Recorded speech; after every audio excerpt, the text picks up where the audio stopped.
All right, guys, welcome to another episode of the Trash or Cash podcast. Trash or cash.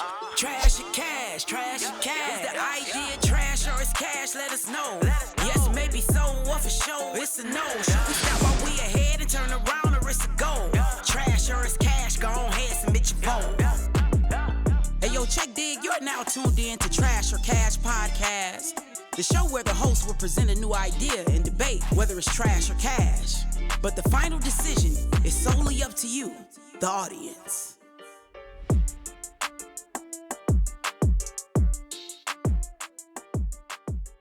All right, guys, welcome to another episode of the Trash or Cash podcast. It's a show for entrepreneurs by entrepreneurs. The idea behind this podcast is simple. It's a couple entrepreneurs getting together to pitch each other ideas that they might have the potential to become a big business. But ideas, what are they? A dime a dozen, right? So it's not about the idea.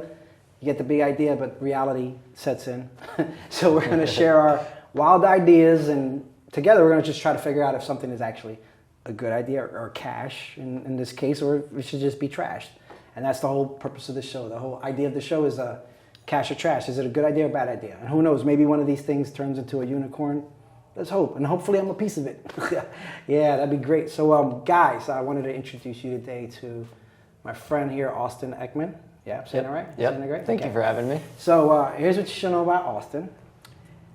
I was a customer of his, so that's how we met. So, try to keep it really short. I was looking for something for my son to do. My son is a coder. He's into coder electronic. He likes to do things like that. So, I found this really cool idea where it was... It's called 30 Days in Space, and it was on the little electronic kits, like the Radio Shack type of kits that you might have got when you were little. And Arduino, you put them together, you put circuits together and do a little coding. And the idea was you're stuck in space in a spaceship, and then you have 30 days to kind of put the lights together and the oxygen lights, all this kind of crazy stuff together so that you can escape and get back to Earth safely. So there's this guy, it was like an astronaut background, and he wasn't floating, but it was kind of like, it was cool. It was a good idea, and me and my son got into it. So fast forward, come to find out on Facebook that this guy lives like not down the street, like an hour away from me, right? So he was in St. Pete's at the time. So I started connecting with him, and then long story short, we connected. We did a tech bro and broette meetup. And we got to get to know each other a little bit better, got to know a little bit more about his business. It's actually something that at some point I wanted to integrate into my trash emitter business with the idea of the trash cleaning robots and stuff like that. So we batted some ideas around. Still hasn't happened yet, but that's just because that's where we're at right now. But all this to say, I stayed in touch with him. I thought his product was genius. I love anything that involves me and my son and my kids together, learning, coding, STEM sort of education stuff. So that being said, I'm going to stop talking. I'm going to let you tell us what people should know about you. Yeah, I appreciate it. I started this company about 4 years ago, Inventor Kits. It's not what I'm going to discuss today, but it's definitely where my focus is. Plug, brother, plug. I love it. And yeah, I've been absolutely obsessed with this market that I've kind of discovered of storytelling combined with education, because so many educators out there and these online training stuff, and I've talked to really high-end ones too, and they're just so boring. They're stale. They're like, oh, do this cross-light or make this calculator, and there's no reason why to do that, and it doesn't really excite people. So we go in there, we're like, this is life or death. You got to turn the lights on in your cabin, or you're not going to be able to survive the next 30 days.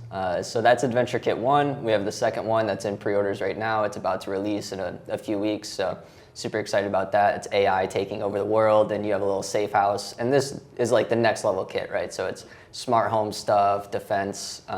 It gets into IoT, kind of the more complicated stuff, motors, movement, traps, and stuff we set up. So really fun with that, but... Just write the coupon code right there on the paper. I'll hook you up, for sure. Well, I mean, look, that's kind of a mic drop in and of itself. I don't know that you get a lot of inventors in podcasts these days, because, they're busy over here tinkering. Oh, yeah. Everybody goes after Elon, but what about all the other dudes doing crazy cool shit like this, right? So, I'm so glad that you came out. I normally, people I'm talking to are, real estate, investing.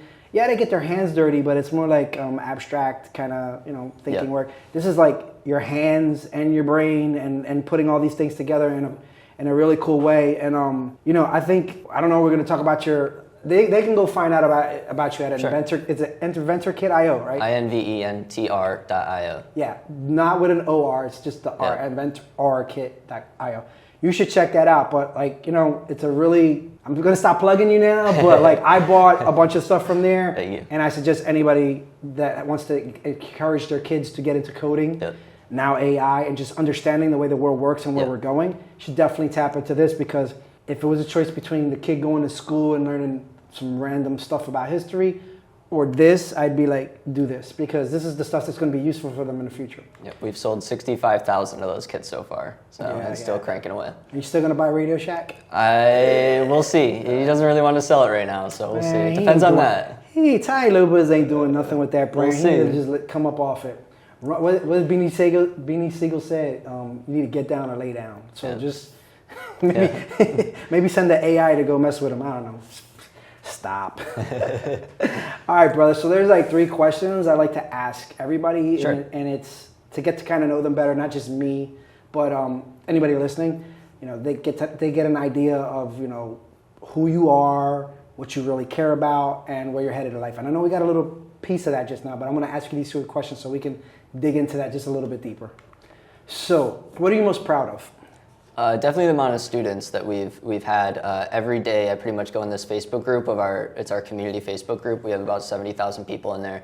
Every day I'm seeing, testimonials in a sense, but it's like kids that are learning how to, make an LED blink for the first time, and like the reaction on their face, because it's always kind of like a photo or a video of the, that happening, and that means more than any financial gain that I've seen in the last year, anything. That's where it's at for me. So I'm definitely most proud of that. Actually, it's a lot of dads in there asking about how to fix the kids' stuff. It's like the when you get them projects from your kid's school that they're like, you need to build this, and then you end up the father or the mother doing the diorama rather. Yeah. So it's like a lot of fathers is like, because I've been one of them. It's like, how do you do this? How do you do that? So yeah, it's kind of an even mix of that, but that's just kind of funny. I am also grateful though the community does step in when people are stuck, because there's no other really communities like that, and that's what caused a lot of businesses to not scale in our niche, was they couldn't support at that scale. So it's our community that has that brand loyalty to go and step in and help us out. And it's not a snarky community because No. of that. There's a lot of snarky people out there. Oh, you don't know how to do the basic. It's like,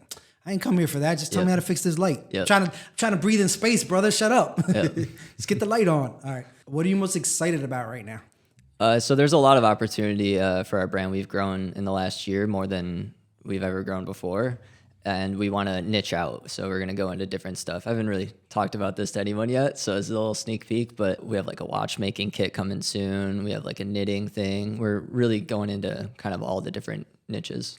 Knitting. So who's the demographic for that? So pretty much anyone that's at home and wants to do something with their hands and keep their brain active. A lot of our buyers right now are 55 plus retirees, so it kind of sticks with that. It's definitely going to be getting a different target audience. I mean, definitely the watchmaking is really aligned with who's in our space right now, but we want to kind of, like I said, buying Radio Shack, you have to have all these maker kits. So. My mom was deep into macrame, so I could see that. She got addicted to it. She started making like these little coats for dogs and stuff like that. Yeah. Ewok covers. And they were really nice. I was like, yeah, you should throw that on Etsy, man. You do a good job. She did actually. She made a couple dollars off it. So I could see that. And on a similar subject, when I was stuck in the hospital, I got hit by a car when I was young, when I was in there like 6 weeks. Somebody taught me how to make like the weaving keychains or something. So it was something to keep me busy. Yeah. So I could totally see that being like almost like a therapy thing. Like you could just put it in places. Yep. Yeah. So what's your big vision for the future? It's we're gonna call it craftingtable.com. It's already registered. It redirects to inventor.io right now. It's just gonna be all these different maker kits, and then we're gonna do it different than everyone else. A lot of people don't understand the internet game like we do, and be able to buy traffic and do these funnels and stuff like that. So really just make a community of makers and inspire them to do better and create more. And Crafting table. That's from Minecraft, right? Well, that's where it definitely got popular from that. I'm saying that it's got like 1.7 billion or something searches or something. So we're just like, hey, we'll capitalize off that. Yeah, take advantage of whatever you can. All right, so here we are. This is the not competition, because we both win, but now we get to judge each other. Yep. So this is the fun part. I'm gonna go first, and I'm going to pitch you an idea, and I made it come up from either my current business, TrashMate, or something I might have been kind of experimenting with or wanted a second set of eyes on, or just some random idea I had in my head at some point, because we're always thinking up stuff. And that's like what you I'm just bringing said, to the table. Yeah, Yep. something that has nothing to do with what you're doing now. That's cool too. We'll just, it's just to figure out if I tell it to you, if I can communicate it, pitch it right in the couple minutes that I got, and if you feel like it's an idea with real potential or a cash idea or trash idea. So Sure. no judgments, and I promise I won't get revenge on you later if you don't like my idea. One of my ideas was trash according to the last guy, so. Whatever. I mean, I'll just cut him out of the podcast later on and put some sound effects and make him sound like a. Anyway, all right. Let me get to the idea. So I kind of was going through what might be a good one for me to send you. This one, you might have some experience in this area because you're. Let me just run it by you because you may or may not. Right. So have you dealt with raising capital yet, like VC funding or anybody talking to you in that area? No, we tried to apply for Y Combinator, so like that was as close as we got, but it was more for the coaching than less the capital. For the name, brand, and everything. Yeah. The resources. Got you. Here's one. Okay, I'm gonna go with the budget VC. So I got this idea from listening to Jason Calacanis. Mm-hmm. He wrote the book, and I'm just gonna call this like a book share. I think it's called Angel. There you go. Okay. So he talks about like what makes a good VC and watch ideas and stuff like that. But I was reading a book and I got this idea for something I called it budget VC or budget angel, and the idea was like people with like $5 to $10,000 would put something in and like build this pool of equity, and then it would almost be like a gambling site where it was gamified and you could kind of invest in things. Whether this is good or not, like I have a lot of Asian friends and they like to gamble, and I was just thinking like this would be like a good in a way, the feel of a gambling site, because if you ask any of these people, it's always a gamble in their heads, and they talk it to death. But at the end of the day, like invest intelligently. But at the end of the day, anything can fall apart. Like, for sure. Uber still ain't even profitable from what all them millions of dollars. I don't think they've ever been in the black still yet. So who knows how you look at that, but. For me, it was kind of like, how do you get these fledgling VCs and get them into like this, getting them used to investing and then kind of pulling it together and then letting them bet on something. It's not so much, like a crowdsourcing or a WeFunder or something like that. This is more like almost like a gamified version of it all. And, just call it almost like a casino, but a VC casino. I just called it budget VC because like $5 to $10,000, you're willing to let it ride on something. Yeah. You kind of see what happens, and it's more fun than it is. Sure. Promising a profit.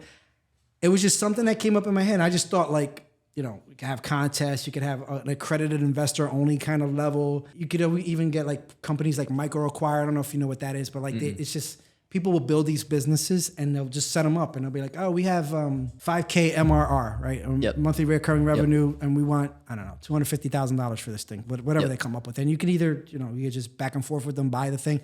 Because, sometimes it's just better to buy a company that's already up and running if you know what to do with it than it is to go and build it from scratch and all the development costs and all that. So I just thought like budget angel, budget VC, something like that would be kind of a cool concept as an app if framed correctly with the right oversight. But based on just that idea, what do you think of that? Is it, what are you going to give me? I like it. I don't know if I'm going to show it to whatever camera. The cash. Okay, it's a cash. I like it. I mean, I to be fair, I lost like $250,000 on crypto and stuff like that, and I was definitely gambling on the small coins that would probably fall into this category if it's not like Ethereum or Bitcoin that are more stable. And NFTs as well. So it was the same kind of concept. These are startup companies. They don't have like necessarily proven revenues yet, but I threw in like 20K, 30K per project. Didn't work out, but I had a lot of fun in the time. And if I recall, you liked the gaming kind of coins, right? It was like gamification sort of. To be fair, it worked out. I had like 30K in and it went into 250K. And then that was the top. And I was like, I should pull out. I should sell. And I didn't. Wrote it all back down, but it is what it is. But I did like that kind of thing. And I don't see why, this seems more stable than that, actually, even more. I mean, I think you could diversify it more, which is kind of the cool part. Yeah. Crypto being what it is. And even I have a crypto coin with the trash token. The utility thing, especially now with AI and things are changing. Yeah. That's where that's kind of like, is the utility ever really going to be that useful 1 year from now? Right? No like idea. Whatever the thing is. No idea. Right? So that's kind of why I dig my coin, because the utility, the mining is itself is the picking up of the trash and the cleaning up. It's the actual action that generates the coin. Yeah, exactly. Physical Proof of work. It's not this calculation shit that you can't, like you can manipulate the market can manipulate and somebody can go and pump and dump it, whatever. Yeah, could it happen? Sure, just like regular dollars, but Sure. a little bit stronger. Cool. I'm glad you said that because I think it has merit if it's in the right hands and again you treat it more like a game. Yeah, it's got to be gamified correctly. Not like Robin Hood, where you're going to get rich with this stocks because people think that that's like a steady thing and it's always going to happen. It's always going to be like what do you call it, rock solid. Yeah. And when has the stock market ever been that rock solid? I mean, yeah, over long term, yeah, but like these short runs. So, all right, cool. I'm glad that had some merit. So, another cash idea. I'm doing pretty good. How about you? It's your turn now, baby. You gotta hit me with Do I have a this time new limit? thing. This new thing. Yeah, you got time. I'm just making sure. All right. So essentially, at this level of my business, I like to train in my personal life. Kind of, I think of it as like a pro athlete. Now, I don't train the hours that they do, but I see myself in the business arena as kind of a pro athlete. We're doing only a few $1 million a year. We're just still getting started, but I need to have a strict, diet. I need to have a strict workout routine. And then I do this biohacking, right? But I do biohacking not on like a crazy big scale yet. Hopefully I'll get there. Right now I've got a tonal, which helps me work out. I have a smartwatch that tracks all my, health data. I got an Oura ring that tracks all my sleep. I got a temperature controlled bed that also tracks my sleep and, regulates my temperature throughout the night. So I have all these smart gadgets that are like analyzing data on me. Like it knows my heart rate throughout the day. I can input my diet because it's a stricter diet. I can grab the data straight from the tonal, and I've essentially got data overload now. Now I don't know what to do with all that because it's just like all these numbers. I'm like, I don't really know. So there's two solutions. I could either go out and hire a personal coach, and that would cost me probably around $5,000 for what I'm looking for every month. So it's a bit higher ticket, and that person would have to take it on themselves to kind of analyze all this data and, find the right solution for me. So it's like, change your diet this way, or take these supplements, or, sleep on these hours, or set your bed to this temperature. But what I was thinking is if I could feed all this stuff just as a minimal viable product, I was going to put it all into an Excel sheet, right? And then have ChatGPT or OpenAI in some sense take that data and analyze it every single day and kind of give me a personal report about myself. And I could see my workout. It would know everything about it because the tonal it tracks all your reps. It's all the data is there. So it would really know on a personal level like how I'm doing in myself. And you could essentially get that data analyzed better than any person could with that AI, tied to it. Because I just don't see how any human could read all those and kind of give you an actual report every day consistently. And it would just be them dedicated to you. So if we use something like that AI combined with all those tracking, put it into one place, you could charge, $1,000 a month for high-level CEOs like myself, and grab all that data and actually make something useful out of it. Do like personal coaching with that. And I feel like that could be, instantly you're getting really good cash flow from the reoccurring revenue. You could, launch it with a pretty easy minimal viable product because a lot of people have all that data already. And if not, give them, say like, hey, when you sign up, we're going to send you an Oura ring and a smartwatch, and they'll at least get started with on the data tracking. So yeah, that was just kind of the idea, and could do a whole reoccurring revenue off of it. And nothing exists yet like this? Not that I've found, but I would love if it did because I would pay for it. So I'm gonna call this a cash idea, right? Because I was writing some things down right now. So the idea of using AI to be your personal trainer. Sure. What do you call this? I have a good name for it. I don't have a name for it. I call this Founder Forge. Yeah, that's like it's pretty much on. Right. Yeah. Like I just in my head, I'm like, okay, yeah, because it's built for founders and high level, executives, and they're the ones that can afford this stuff, right? So, and they need to operate at that level, like you said, having all this information. But what do I do with it? Yeah, it's just that's data overload. That's the hardest part. Yeah. So putting that together and then suggesting things, and then I also see, first of all, that $1,000 a month, great, and then it's SaaS, so it can scale easy. Now, do you incorporate blood work, DNA, any of that other stuff? That would be perfect if you did like a blood report every quarter, even, or that's kind of frequent, but that's elite, pretty good. That gets into the elite athlete, but that's kind of what you said, biohacking. So yeah, and I also see. I'm sure the more data you can give it, the better it's going to perform. Yeah, if you got to optimize. I also see that as a way of like keeping track of how the supplements and the other things you might take are, if they're actually working or not, if you got like good blood perfusion.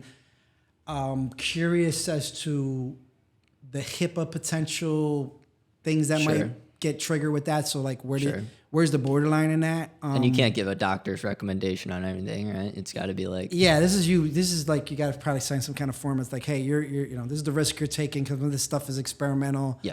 It's all cutting edge. It's like, hey, if you're going to get stuff from Canada and it's not FDA approved, that's on you, blah, blah, blah. But here's what we suggest. This is what we found out. So even selling supplements and stuff outside of that, and then having levels of it, like starter level, get you to a certain point, and then it's like, okay, do you want to advance from there? Yep. Here's what we suggest, and giving them a path to go.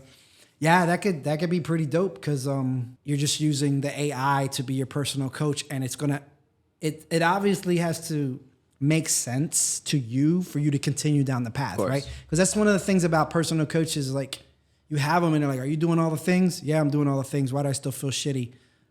Well, we got to go do this and that and the other thing. It's like this thing would be like, how do you feel? Blah, blah, blah. Okay, let's check your levels. Boom, boom, boom. Yeah, give you like a 5-minute survey too every day. I could even see fill it out in the morning. A way that corporations wellness programs. Yeah. Right? So it's like the high level executives, and they have yoga and they have all these other things. But like, okay, if you're a high level executive and you take this, like maybe your salary's up. Like straight up. Like, think about it. Because if they perform 1% better, that could be. I don't know. I don't know if it could be a unicorn because there's not that many high level people in the world. But I think if you did find a way to incorporate this into wellness programs for corporations, that could be unicorn because they're more invested in making their people super happy and super healthy so that they work better. Yeah. So I think that definitely has some oomph in it. So that's a cash idea to me all day. The goal is just make the high level performers 1% better. Like it doesn't need to be it will probably be a big shift in their lives, but even 1% pays for itself right there. But if you make the low level performers 10% better, there you go. They're a better worker. Yep. Or happier worker. Could be that. Could be like, oh dude, you just need to drink more Celsius like we are. We should listen, if you know anybody on Celsius, email we're living right off this stuff. Straight up, they need to sponsor us because that's what's in our cups. That's what got me going through this whole podcast. Celsius is the truth, y'all. All right, so how'd you feel about that? That's pretty good, right? That's pretty fun to do. Yeah, good. Yeah. That's all we strive for here. Ideas, suss them out. Maybe I just was the inspiration for you to go to drop some coin into this bad boy now. I don't know. You thinking about it now, I think I'm gonna build a minimal vibe product for sure. I don't know if I'm gonna. I don't know. We'll see. But see that's cool though because if we have let's say a year from now we talk again, you tell me, yo, I built that thing. To me, I'm happy because I'm like, because it might have just been that one little push or one from somebody that your inner circle of friends are always maybe they're always yes men. Yep. Oh yeah, everything you say is great, and you're like, let me go talk to somebody who's probably gonna rip this thing apart. And I don't know if I'm that guy, but I'm just saying like sometimes it just takes that random person in the street to just say, yeah, that's a good idea. And you go do it. So, and if somebody runs with it that hears this, let me know because I'll pay for it. Look at that. So you got your first 1 or 2 customers here. I mean, I'll sponsor it. You can sponsor us because I'm gonna definitely need that. Keep that energy. All right. So I'm getting to wrap this thing up. Like, is there any books, resources, podcasts you would suggest for budding entrepreneurs? Either maybe something that helped you get to with this this endeavor, like specifically. Well, what broke the whole game for me was .com Secrets by Russell Brunson. So I'm not going to condone ClickFunnels. I don't really like their software, but the training that they sell is just top tier for like learning marketing, and it's great for beginners. So I learned funnels. I learned how to do all the fun marketing stuff, and that really changed the game for me and actually enabled me to make money doing this stuff. So I would say if you haven't read that book yet and you do anything that makes money online, read that book. Traffic Seekers. There's 4 of them now or 3? Yeah, .com Secrets, Traffic Secrets, and Expert Secrets, I think are the 3. Yeah, I think I have all 3 of those. But definitely. In fact, now that you mention it, the idea for this particular podcast and where I wanted to go, he laid it out kind of in, was it Traffic Seekers? On how it's kind of like segmented up a certain way so that you could use it for multiple different formats. Yeah. So, I'm working with what I got right now, but like the idea of being more of a variety show versus just a 1-2 people talking thing or just one video thing. It's like, how many ways can we chop this up? So in the future, I would like there to be like, between me and you, like, okay, you know, Roscoe brings in the music, right? He chop it in, and then maybe there's the meme of the week, and we talk about something that went viral and why and what we think about it. And, you know, this kind of like David Letterman or one of these shows where it warms up the crowd, and then we get deep into this where it's interview style, and then finish up with something. Maybe there's an entertainment or something like that. Like, to me, that's the future of what we're doing here, if we can make it happen. But, you know, Pretty gnarly. I'll just be the guy to start it off and see where it goes, right? And hopefully somebody actually takes it all the way through. But like, that definitely a good book. For me, I don't know what kind of thinker you are, Sure. but I'm sure you may have heard of this book, The Alchemist. Yep. So my son, who's out there somewhere, I used to read him that as a bedtime story. Like, because it's so good. Like, it's just, you know, it's mindset and it's adventure, but it's also, you know, going for your dreams and the way the world works, and like just having faith and hope in things, right? And then going down a path, right? So I brought that up only because it's like, you know, we're talking about solid ideas, tech, AI. And that's such a dreamy book, but it's so good. And like, I'm doing a version of alchemy now. I mean, in fact, before, you know, one of the other guests has a thing called Alchemist Nation, and part of what I'm doing is turning trash into crypto. So there's alchemy in that. Oh, yeah. So now that we're talking about this, it's like, it just made me think, okay, seems to be a running theme today. Like, I'm just going to bring that up as a suggestion. So Good book. yeah. I mean, glad you read it. And if anybody hasn't read that yet, I suggest reading it, buying it, put it on audiobook, but even reading it to your kids, because it is a great like bedtime story, believe it or not. Like, you could just teach your kids something that's not just Cinderella or some random bedtime story. It's like, this thing can change your life, and it's also entertaining, and like, it's just so good for your soul. So that would be my suggestion. I got one more that I've been reading recently, and it's different than any other book I've read. It's called The Road Less Stupid. So it's by Ken Cunningham, I think his name is, but it's meant for people that are already running like kind of a large, not necessarily large, but making a few $1 million a year in their company. And it talks to you in a way that none of the other books kind of talk to you. A lot of them kind of talk to you as like you're a beginner, you're just getting started. This one's like, this is exactly what you need to do to get to multiple 8 figures, and tells you how to like organize the company, how to like work with employees, like the hard stuff to do.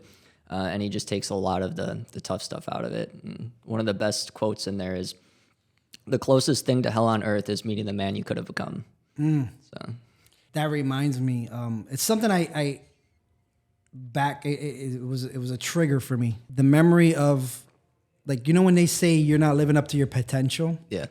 Well, what does that mean, right? Like, what do you mean? I could have potentially made more money. I could have potentially had more stuff. What is the potential you think in your head that I should have reached that is valuable to me? Sure. For me, it was like, if I had done better, I could have, in my case, maybe adopted more kids. Yeah. So it made me sad knowing that because I wasn't better, that even though I can't point to a specific person, there's a few more people's lives I could have impacted if I was just in a better place. Yeah. That makes me sad, because that gives me a reason to say, yeah, I got to step it up. Not, oh, you should have a nice car, you should have a bigger house, your wife should be, more happy, be wearing more jewels. Who cares about that? That's nothing. Yep. It's like, who did I miss? Yep. So, now I'm sad. I don't want to be sad, man. What the hell are you doing, bro? It's supposed to be happy time. Nah, it's cool. It's cool. Getting us thinking, but no, maybe hopefully that resonates with somebody out there. Like, sometimes your potential not being reached. There's people out there that will never see, anything like success, life, a different life, whatever. The good news is, though, I've done enough of it where I can point to it and say, yeah, I made a difference to those people to keep you happy. Like, because what? You're going to slide into a depression on all the people you can't help. You can't make everybody happy. You can't help everybody. You're not Superman, and even he couldn't save everybody. Yeah. So it's kind of like, don't go down that road. And even at scale, you still have a ton of people that just hate you to hate you. Yeah, I mean, look, haters give you energy too. So, yeah. Like, look at the iPhone, how much money and greatness that brings to the world. People are so like, that's garbage. Yeah. Damn you, crazy people! You just can never satisfy everybody. Nope. But that's the world we live in. But thank you. Also, I just wanted this place, right? I always want to shout out the place that we're sitting in. We're sitting in the studio, great space. It's all part of the place called the Real Freedom Collab now, And it's a bunch of entrepreneurs like us get together, and you met some of them out there in the hall, and I think Cool you dug dudes. it. Like people from all walks of life that are all entrepreneurs over here, rubbing shoulders, trying to meet with each other, trying to do business with each other. And we all just kind of came together in one building and made a membership, kind of like a WeWork, but like mostly entrepreneurs. And, here it's like real estate, crypto, tech, some couple other things. But, just the idea of like the entrepreneurship's lonely. And the more people that you can, there's only so many meetings you can go to, so many Zooms you can go to, only so many times you can travel. But like if there was a place you can go to, like kind of every day of the week, and kind of instead of it just being Starbucks and random strangers and like, hey, get out of here if you're gonna use our free Wi-Fi and not buy coffee, you could just post up here. There is a membership, but what the cool thing is with the membership, you got this, the studio, you got meeting rooms, you got all types of people to tap into here and resources. So I mentioned that because if there's anybody out there in Tampa, because that's where we're at, that ever wants to tap into what we got going on here, you could go to the Trash or Cash podcast and find a button that says Real Freedom Club, or you could just go to realfreedomclub.com right now. You kind of see what we're up to here.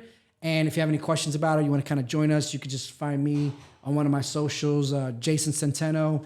You can look me up, and that's at the Dad Next Door, because I kind of like the Millionaire Next Door. I just kind of like that tag. Also, my business Trash Mitter, you could find me on FBIG, whatever. And I want to like leave the people with something. How can they tell us like how they can connect with you? I don't know what they're going to want to connect with. I feel like everybody should just buy these inventor kits and kind of just keep this STEM stuff going. But how do you want people to connect with you? Tell them, like how can they best get involved with investor kits, or just maybe even just connect with you? Yeah. So my email is austin@inventor.io. I give it out freely to a ton of people, and I always check it. You can add me on Facebook. That's where I'm most active, and I share personal stuff about growth and business development there. Or just go to inventr.io and check out what we have to offer. Inventor without the OR, it's just R at the end, .io.